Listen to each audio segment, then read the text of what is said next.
po bilang pastor, bilang tinawag ng Panginoon para pagpastulan ang kanyang mga tupa.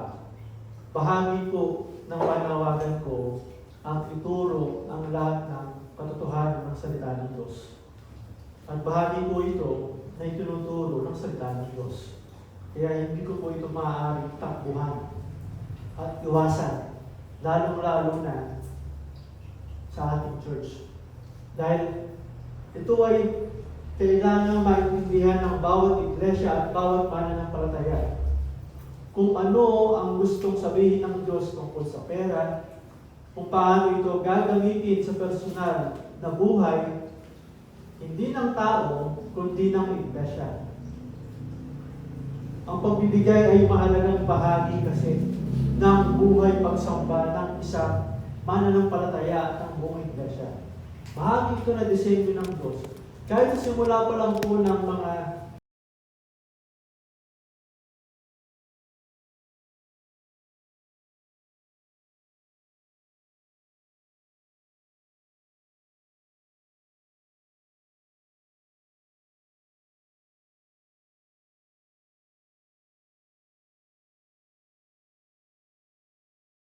sa kanila.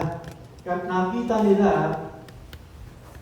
na ang bawat aspeto ng kanilang mga buhay ay napapailalim at sinasakop ng pagkapanginoon ni Jesucristo sa kanilang mga buhay.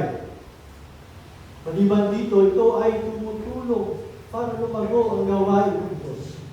Nagbibigay parangal sa Kanya sa maayos na paggamit nito, tumutulong sa iba, at nag-iumpok ng kayamanan sa langit, kagaya ng sinabi ng Panginoong Hesus, at gantimpala sa langit na siyang nagdadala ng tunay na pagpapala ng Diyos ngayon at sa hinaharap.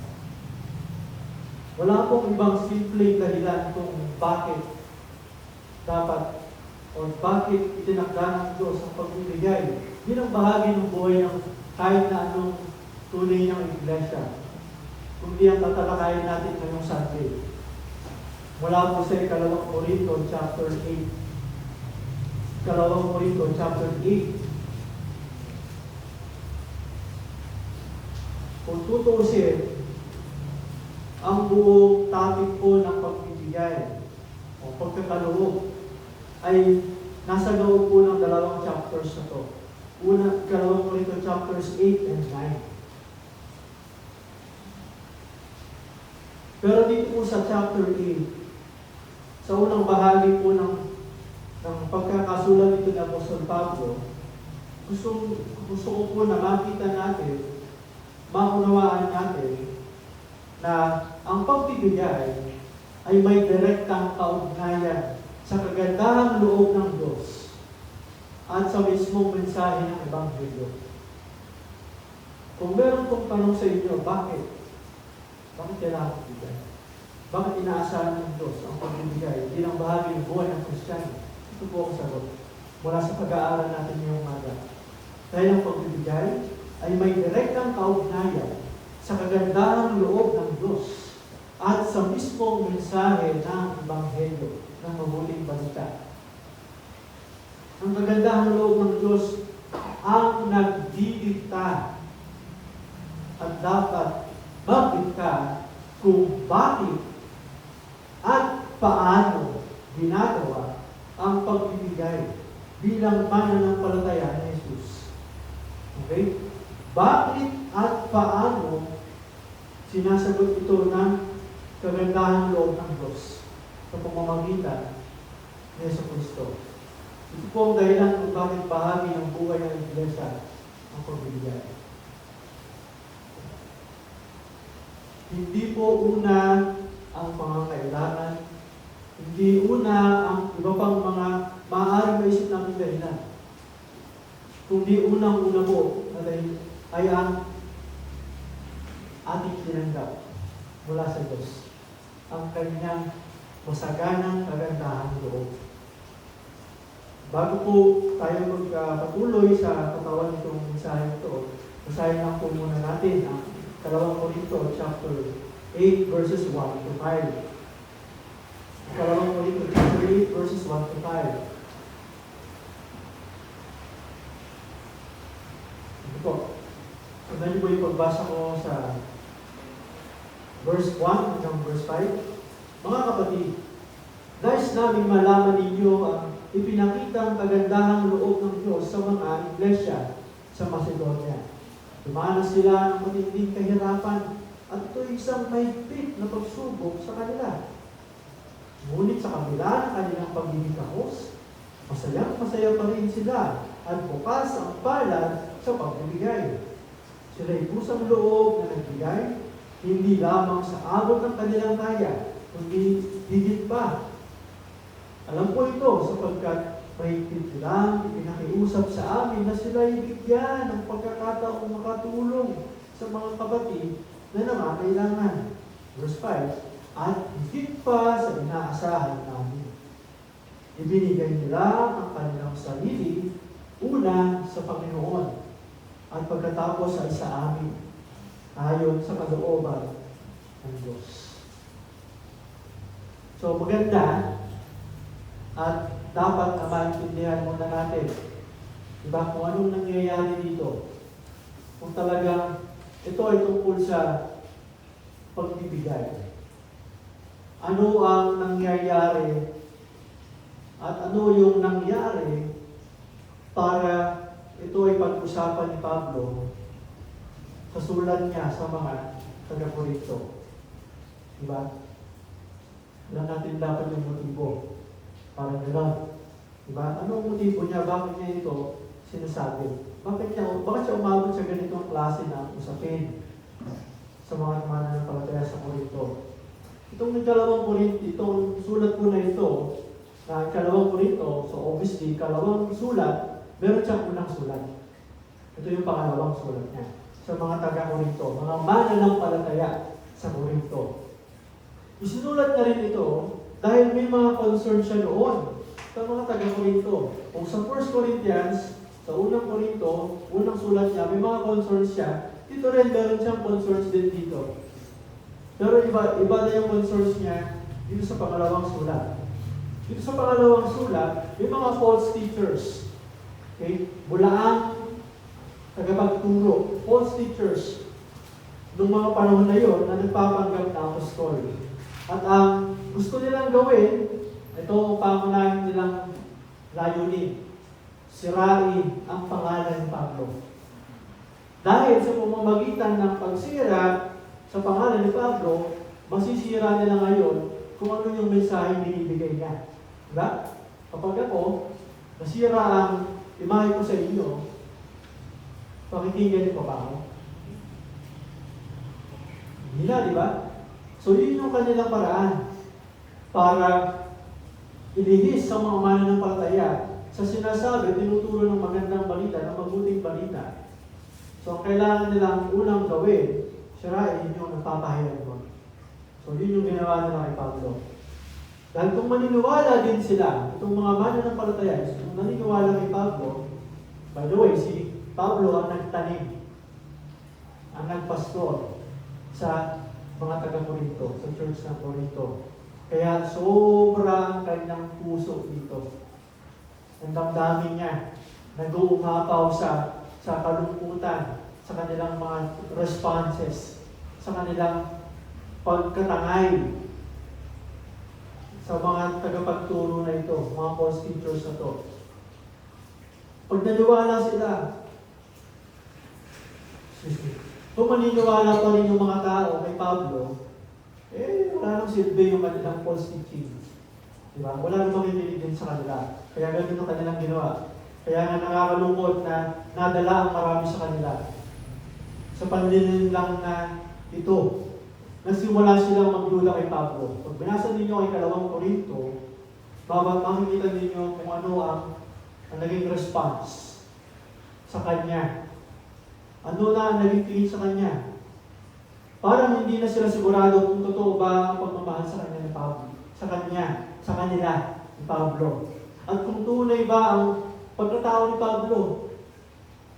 Nagkukunwari lang ba siya? Meron ba siyang tinatago? Yung sinseridad ba niya ay ganap? Umabot sila sa pagkukwestiyon tungkol sa pagkatao ni Pablo. Pumunta si Pablo sa Corinto para ayusin ang problema. Pero sa halip na gumaan ang loob nila, may influensyang tao roon na kumampi doon sa false teachers at hinamak si Pablo sa harap ng buong iglesia. Ito yung mga nangyari.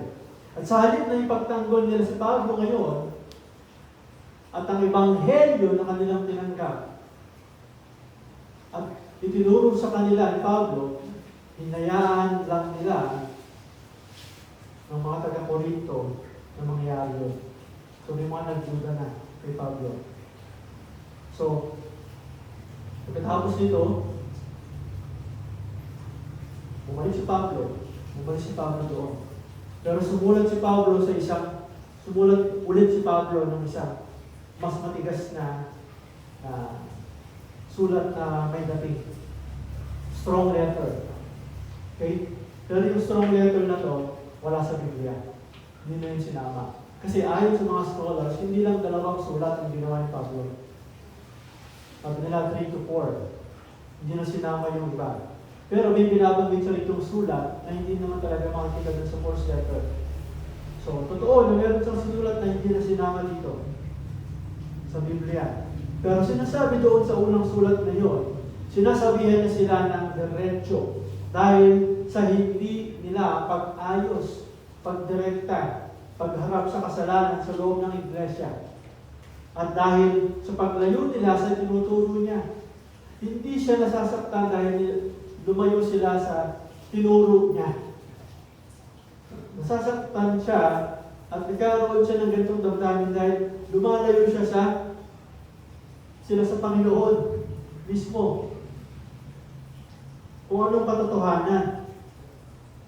So ngayon, ang ginawa ni Pablo, pinadala na ngayon si Tito. Hindi yung uncle ko. Tito, ang pangalan. Pag nakita niyo sa Bible, meron dyan yung Tito. Okay? Isa sa mga batang pastor na nakakilala sa Panginoon din sa pamamagitan ni Pablo. Bunga ng kanyang ministeryo, si Tito, parang si Timoteo. Okay? So pinadala na ngayon si Tito para dalhin yung sulat na yon. Tapos, nagkita sila ni Tito para malaman o kumusta, anong naging response nila, ano naging tugon nila dun sa sulat, ang binasa nila. Kasi pag nagbabasa sila ng sulat, public. Hindi solo lang.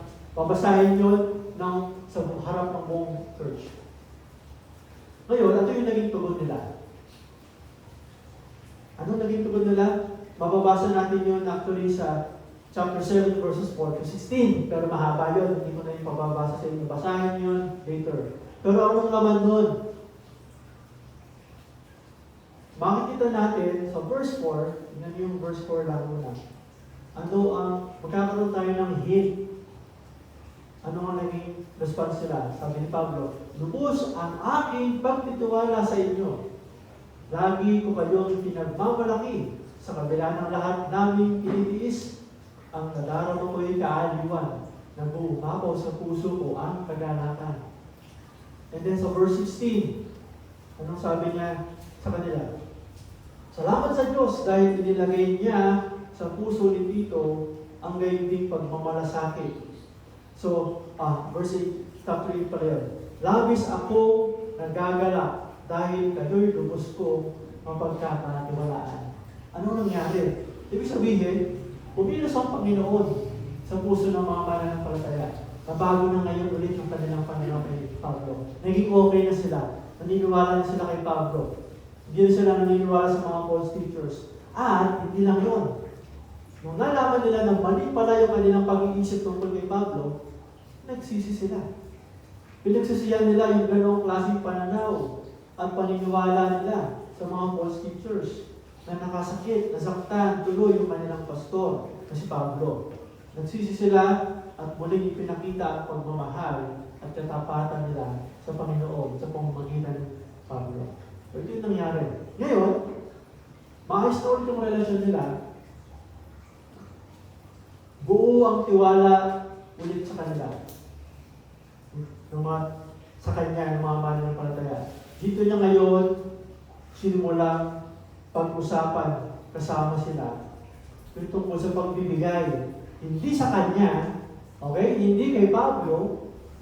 Pagbibigay nila kay Pablo, hindi yun.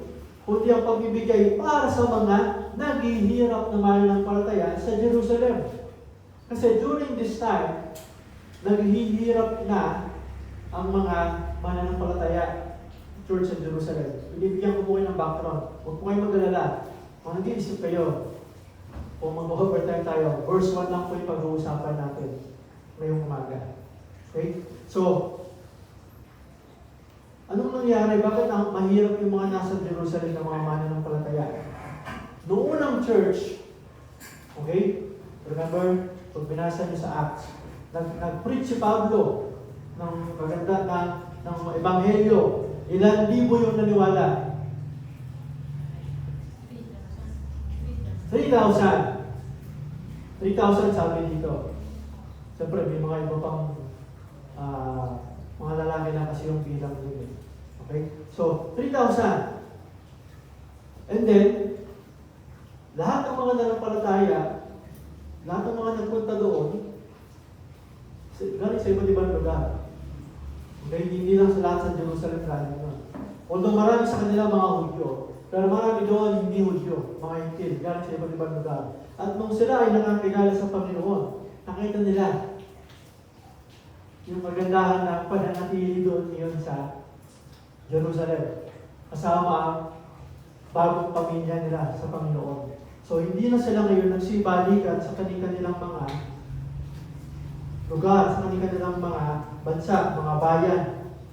Nang makita nila ang mga himala at marinig ang ebanghelyo, nagdesisyon silang manatili na doon.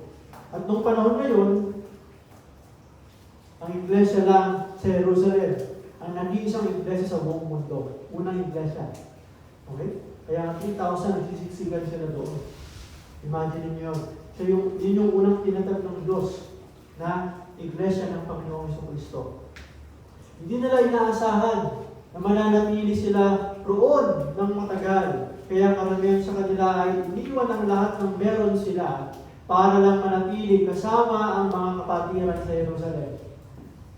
Kaya nga makikita rin ninyo sa Acts chapter 2, yung mga meron sa kanila. Ang ginawa nila ngayong solusyon, pinagpili nila yung kanilang mga ari-arian para matustusan yung mga kailangan ng buong unang iglesia na yun. Okay? Pero siyempre, hindi naman unlimited yung kanilang mga resources. Mga pansamantala kasi yung mga yun. Kaya umabot niya sa pagkakataon na hindi maiwasang maghihirap talaga sila. Bakit? Maliban kasi doon, ay meron din kung mga pag-uusig silang pinagdaraanan. Lalo na yung mga Hudyo na nanampalataya, itinakwil na sila sa sinagoga, itinakwil sila ng mga kapwa nila Hudyo at ng mga tulong na maaaring ibigay ng kanilang gobyerno dahil sa kanilang pagsunod kay Jesucristo.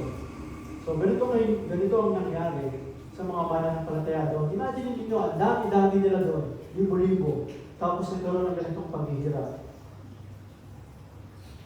Kaya, nung kinilala ni Pedro, ni Santiago, at ni Juan, sila yung mga tatlo sa mga alagad ni Jesucristo. Number? Closest. Sila yung tatlo sa mga naging tinatawag na pillar, leaders ng Jerusalem Church. Nung kinilala nila yung pagka-apostol ni Pablo para sa mga Hintil, meron silang hiling sa kanila. Meron siyang ibinilin sa kanya na mahigpit. Makikita natin yun sa Galatians chapter 2, verse 10. Ang sabi nila kay Pablo, ang hiling lamang nila ay huwag namin, si Apostol Pablo po ang nagkukwento nito, ang hiling lamang nila ay huwag namin kakalitaan ang mga dukha na siya namang masikap kong ginagawa. At ito yung patunay nun. Masikap kong ginagawa na lumikom ng tulong sa iba't ibang mga church para sa mga naghihirap ng mga mananampalataya sa Jerusalem. Hindi ito yung una na sinabi niya. In fact, pinag-ready na niya itong mga taga-Korinto. Una pala. Itong time na to, sinasabi niya, pag binasa niyo yung unang Korinto, itong chapter 8, mababasa niyo dyan, sinasabi niya, kumpletuhin niyo na. Kasi nga, sa unang Korinto pa lang, sulat pa lang sa unang Korinto, sinabi niya na mag-ipon kayo, linggo-linggo, para sa mga mananampalataya sa Jerusalem. Chapter 16, verse 1 to 4. Sinabi niya na yan sa kanila. Hindi ito para sa kanya, kundi para sa mga mananampalataya. Pagkatapos ng isulat ko ikalawang Korinto, sumulat din siya sa ibang mga mananampalataya sa iba't ibang lugar. Dala-dala itong kanyang damdamin. Kagustuhan na matulungan ng mga mananampalataya sa Jerusalem. Sumulat siya sa Roma at sa iba pang mga church. Kasi ganito yung sabi niya. Ganito yung kanyang paniniwala. Tignan po natin basahin lang po natin yung 15 verse 27.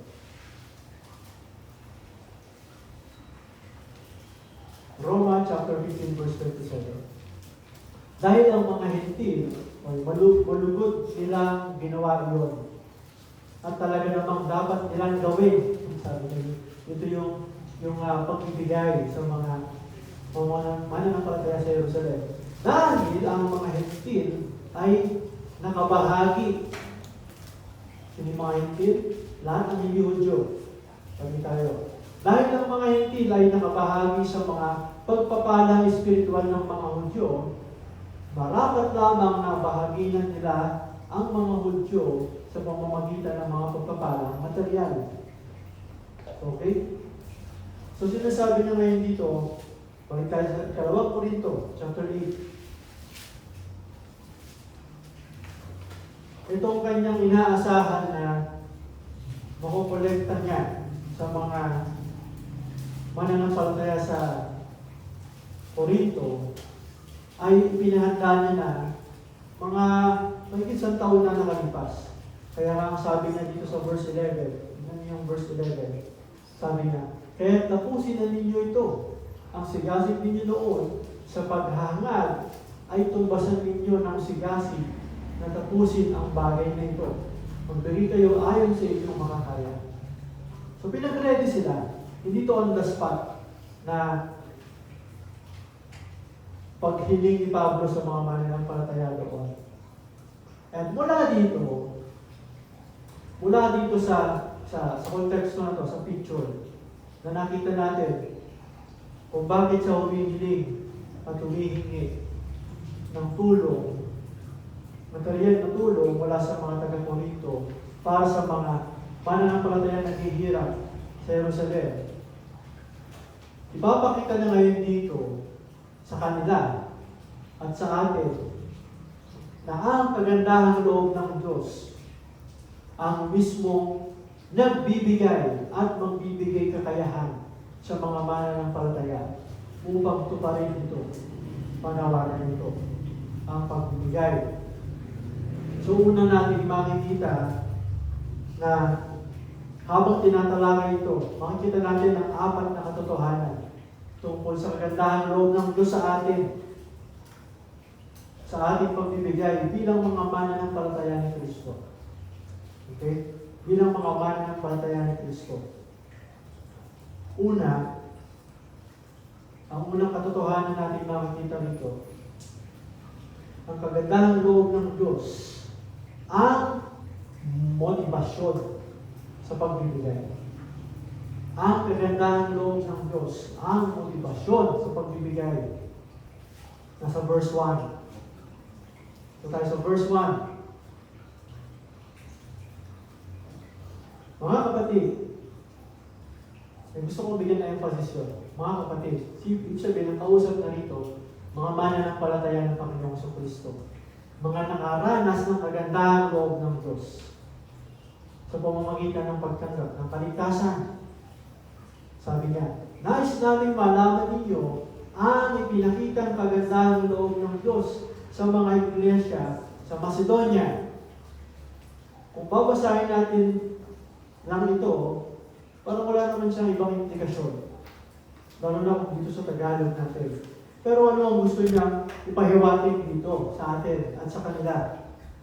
Kailangang hikayatin ni Pablo itong mga mananampalataya sa Corinto na magbigay para sa mga mananampalataya sa Jerusalem.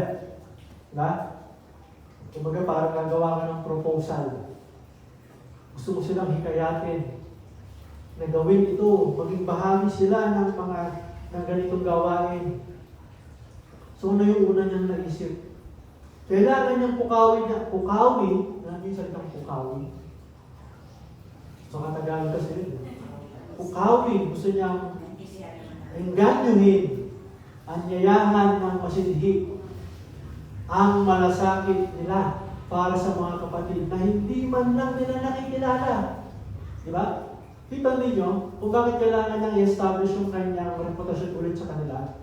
Baka kasi isipin nila, pero ba talaga ang mga mananampalataya sa Jerusalem? Baka niloloko na naman tayo ng Pablo. Diba? Kaya ito na nagmayos ng kanilang relasyon, kailangan niyang unahin yun para makita nila ito. Dahil hindi pa nila nakikilala itong mga mananampalataya na ito. Mga Hudyo pa. Ang iba sa kanila. At ang unang binanggit niya ay ang magandahang loob ng Diyos sa mga iglesia sa Macedonia. Although gagamitin niyang halimbawa yung mga churches, yung kanilang uri ng pagbibigay sa mga Macedonia, pero hindi niya ibinibida yung mga church mismo na to. Ang ibinibida niya rito at gusto niyang maging pundasyon ng kanilang kagustuhan na magbigay, tumulong, makibahagi sa pagbibigay ng tulong sa mga ibang mananampalataya ay ang kagandahang loob ng Diyos doon sa mga mananampalataya na to. Dahil yung kagandahang loob na yon ay kapareho ng kagandahang loob na tinanggap nila mula sa Diyos. Hindi niya simulan sa kahirapan ng mga mananampalataya sa Jerusalem. Binigay ko lang sa inyo yung context, yung background, pero hindi niya yung sinabi dito. Hindi niya kinuwento, ganito, kaya sila, alam niyo ba, mahihirap yung mga mananampalataya doon kasi ganito nangyayari sa kanila. Hindi alam yun. Sinabi lang niya, may naghihirap tayo mga kapatid. Kailangan nila ng tulong. Hindi niya dinaan sa paawa effect para magbigay sila. Hindi sa obligasyon nila tulungan sila. Oy, mga kapatid mo sila. Tapos binasa natin sa Romans chapter 15. Kayo nakinabang kayo sa spiritual na pagpapala nila. Alam naman, hindi kayo tutulong sa kanila. Hindi ganon. Hindi sa batas o utos, kundi sa kagandahang loob ng Diyos. Parang sinasabi ni Pablo sa kanila, gusto namin ipakita sa inyo ang biyaya na ibinuhos ng Diyos sa mga taga-Macedonia. Tignan ninyo ang Diyos, ang kanyang kagandahang loob sa kanila. Sino ba ang Diyos no? Iba ba ang Diyos no sa Diyos nila? Iba ba ang kagandahang loob na tinanggap nyo sa kagandahang loob na tinanggap nila? Gusto namin makita ninyo ang biyayang ito sa buhay nila para maudyukan kayong maging katulad nila.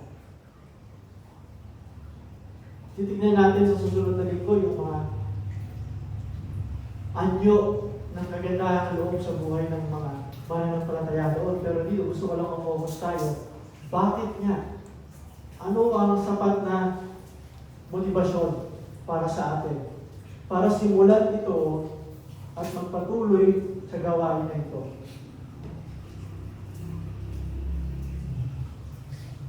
Kapag may nagsabi, ibig sabihin, inuna niya sa kanila na ipakita, tignan ninyo kung anong ginawa ng Diyos sa buhay ng mga mananampalataya na maaaring hindi nyo rin kilala. Hindi nyo kilala ang mga mananampalataya sa Jerusalem at maaaring hindi nyo rin kilala yung mga mananampalataya sa Macedonia. Pero ganito ang ginawa at patuloy na ginagawa ng kagandahang loob ng Diyos sa buhay nila. Para kay Pablo, ang tanging tamang pinagsisimulan para hikayatin ang bayan ng Diyos, ang mga anak ng Diyos, ang iglesia ng Diyos para sa pagbibigay. Ito roon makikita natin ng may sakripisyo, at ng may bukas palad, nabasa natin dito, ay ang walang iba kundi ang mapagbigay, walang kapantay na pagbibigay mismo ng Diyos.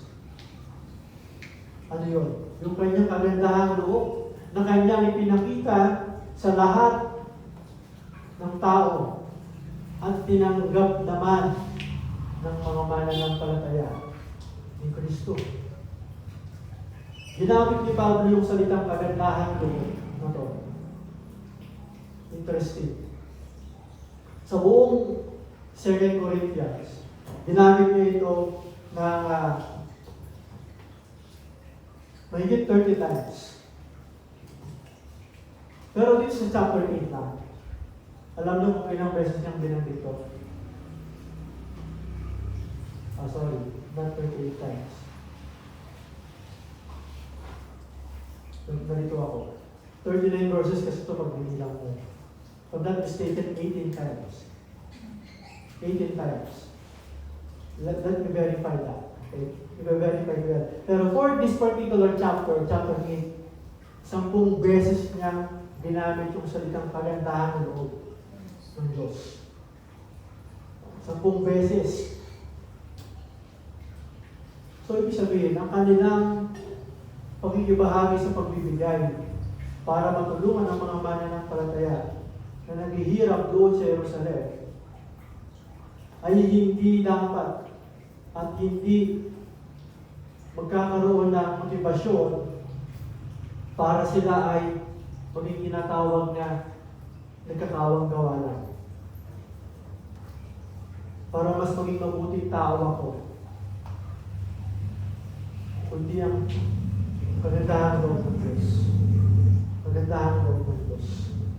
Na kumikilos sa kanilang mga buhay, sa kanilang puso, sa ating puso. Isa sa mga epekto ng ating kaligtasan, ng pagbabago na ginawa at patuloy na ginagawa ng Diyos sa atin sa pamamagitan ng kanyang kagandahang loob ay ang pananabik na maging bahagi ng mga gawain ng Diyos at kasama doon ay ang pagkakaloob.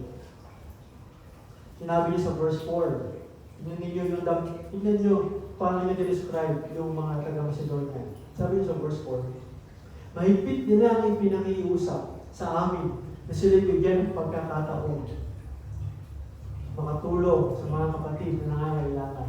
At pag tinignan natin later on, kung ano ba ang estado nitong mga church sa mga Macedonia, nabanggit lang natin kanina, inilugang ko rito sa Bible ko. Sila ay naghihikahos.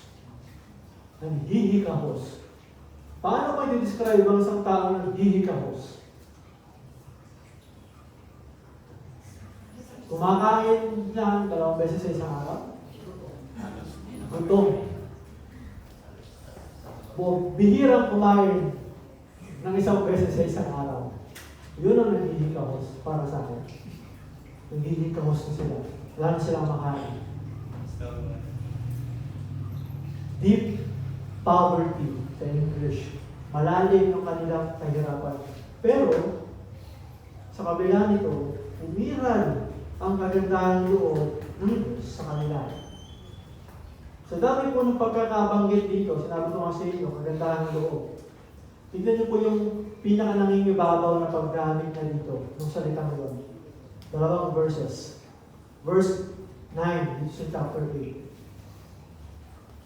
Verse 9, chapter 8. Hindi kaila sa inyo ang kagandahang loob ng ating Panginoong Jesucristo, na kahit na mayaman, ay naging dukha upang maging mayaman kayo sa pamamagitan ng kanyang pagiging dukha. At sinabi niya sa verse 15 ng chapter 9. Chapter 9, verse 15. Salamat sa Diyos dahil sa kanyang kaloob na walang kapantay. Yung kaloob na yun, hindi po yung kagandahan ng loob. Parehong salita po yun. So ano ang makikita natin dito?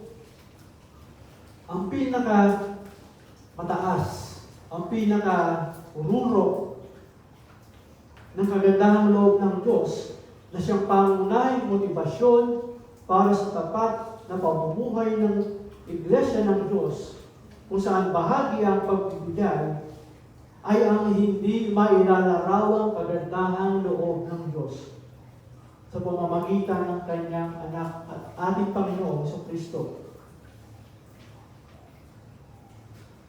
Iniwan niya ang kayamanan sa langit, ang lahat ng nararapat sa kanya, pagsamba, pagkilala ng karangyaan, ng kadakilaan, at kaluwalhatian,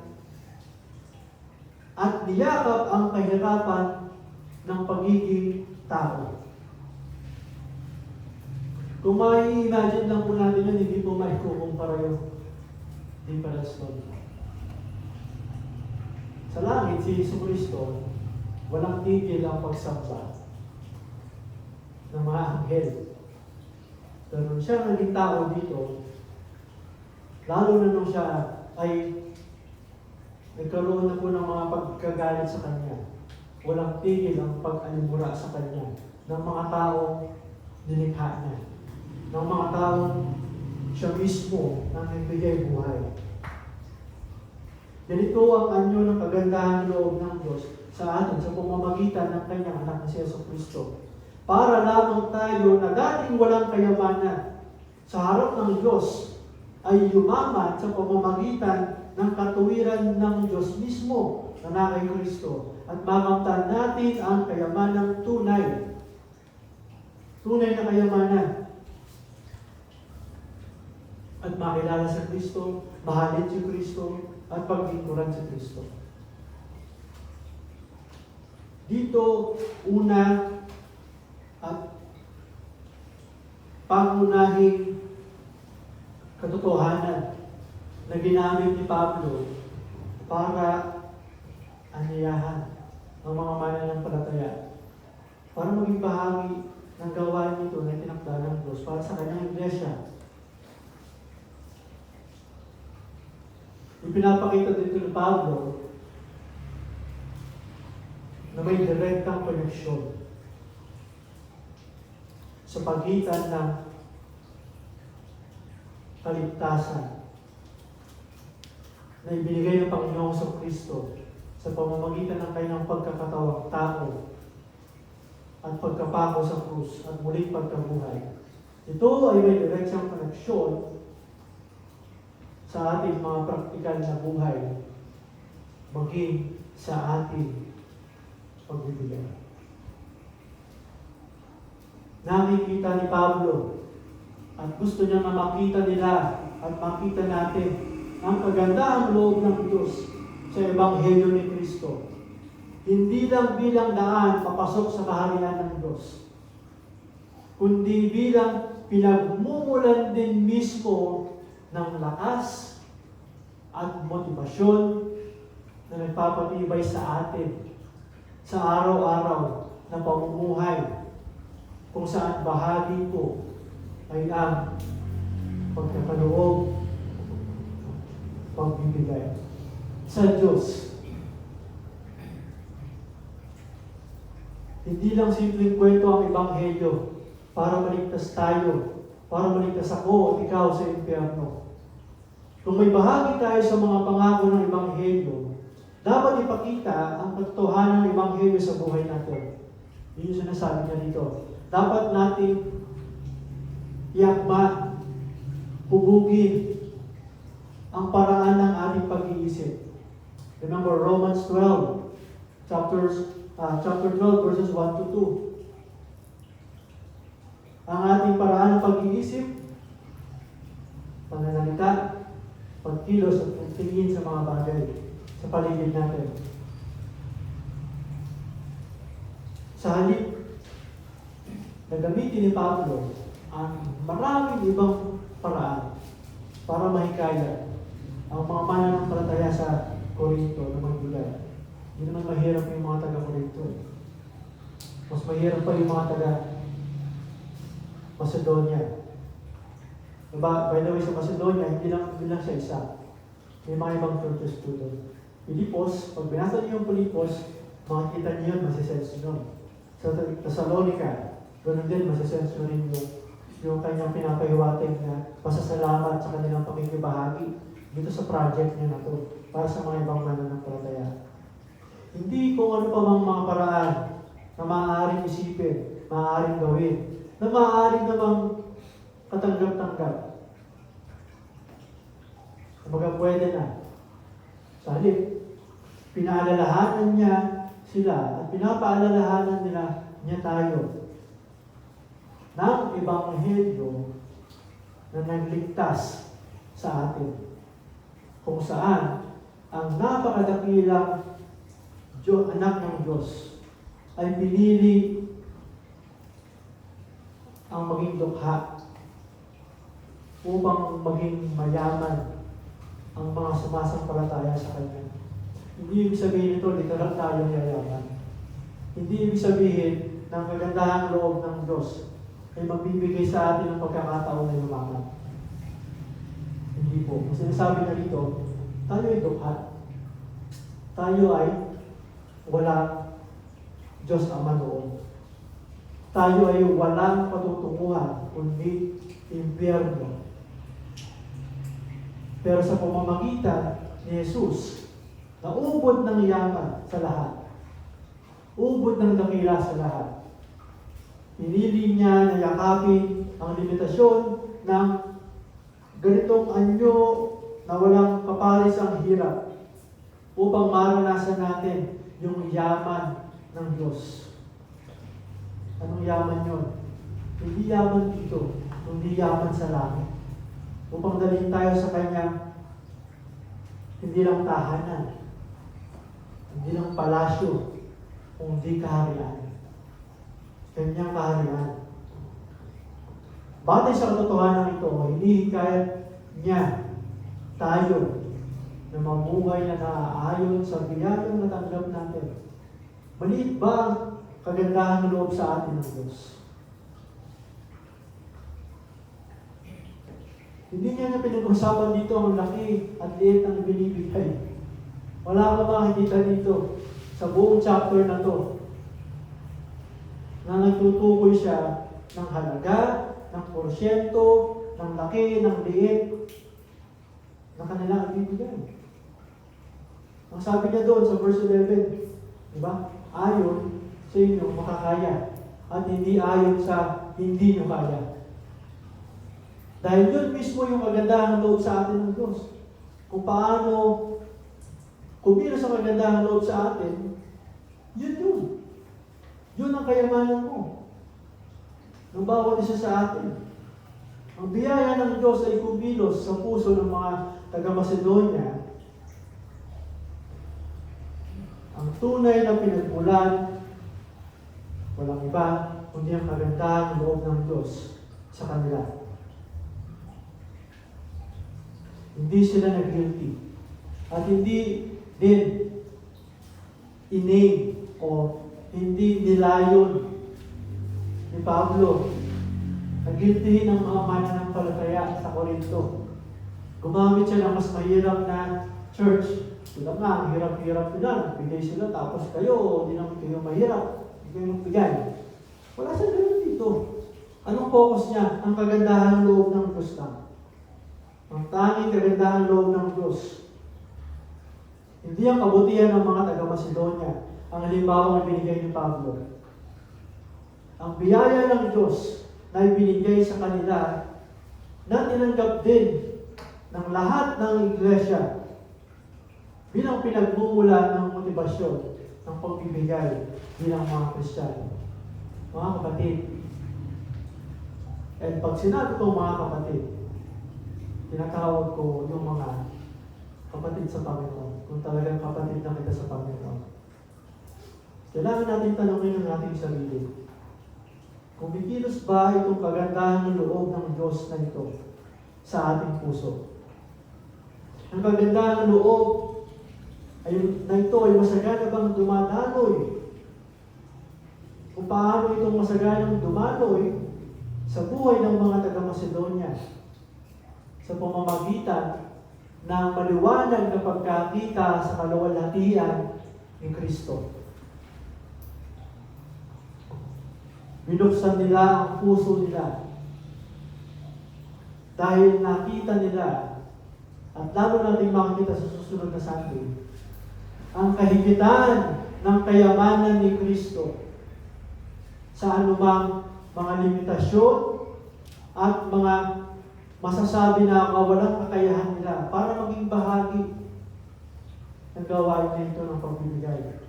Higit na dumaloy at pinadaloy ng Diyos sa kanilang mga buhay ang masaganang kagandahang loob ng Diyos. Ito po ang hinahangad ko para sa atin. Hindi dahil, of course, and I hope may mga makakapagpatunay. At mapapatunayan niyo rin, kagaya ng naging pagpapatunay ng mga mananampalataya sa Korinto, sa integridad ni Pablo. Hindi dahil gusto ko ang pera ng kahit na sino. Kagaya ng sinabi ni Pablo sa 2 Korinto, chapter 12, verse 14, tignan niyo po, ito po yung gusto ko din. Pinagpe-pray ko din po para sa atin. 2 Korinto chapter 12, verse 14. Ito ang ikatlong pagpunta ko riyan at hindi pa rin ako magiging pabigat sa inyo. Sapagkat kayo ang nais ko at hindi kung anong mayroon kayo. Ito yung sinasabi niya rito. Hindi ko hinahanap ang anumang manggagaling sa inyo, kung hindi kayo mismo. At sinabi niya po sa Philippians chapter 4, verse 17. Philippians chapter 4, verse 17. Hindi sa hangad kong laging tumanggap ng kaloob, kundi ang nais ko ay makatanggap kayo ng masaganang gantimpala. Gusto ko kayong maging nararapat sa paraan, gusto ko kayo na makita ninyo kung paano ang naging pasya ng mga mananampalataya noon sa Macedonia sa kanilang paraan ng pagbibigay. Hindi para pagkaroon ng mas magandang buhay. Hindi para ipangako sa inyo na kung kayo mag-alala, ibabalik tayo ng Diyos sa inyo. Siksik, hindi ka tumaapaw. Dahil hindi palagi ganoon kung pwedeng mangyari. Dahil hindi rin yun ang tama maging motivasyon ng pagbibigay natin. Dahil ibibigay ko ito, gagawin ko ito para i-bless mo ko. Then, gagawin ko ito dahil pinless ko ko. Pinagpahalaw mo na ako ng iyong napakalaking kagandahang loob. Hindi sa kung ano pa magpangailangan na maiisip natin. Ang magiging paanyaya ko sa inyo na gawin din ito bilang pagtupad sa tinakda ng Diyos na bahagi ng kanyang buhay iglesia. Kundi sa pamamagitan lamang ng hindi may kukumpara at hindi masusukat ng kagandahan ng loob na pinadala niya sa ating mga buhay. Sa pamamagitan ng kaligtasan na tinanggap natin sa mayamang tagapagligtas na tinanggap ang kahirapan upang tayo ay maging mayaman sa harapan at mata ng Diyos. Gusto ko na maging kanugod-nugod tayo sa mata ng Diyos. Gusto ko na matupad natin ang kalooban ng Diyos. Ang kagandahang loob ng Diyos ang siyang pinagmula ng tunay na motibasyon ng lahat sa ating buhay sa pinakapraktikal na paraan at bahagi po ito. Sa verse 2, titignan po natin yung mga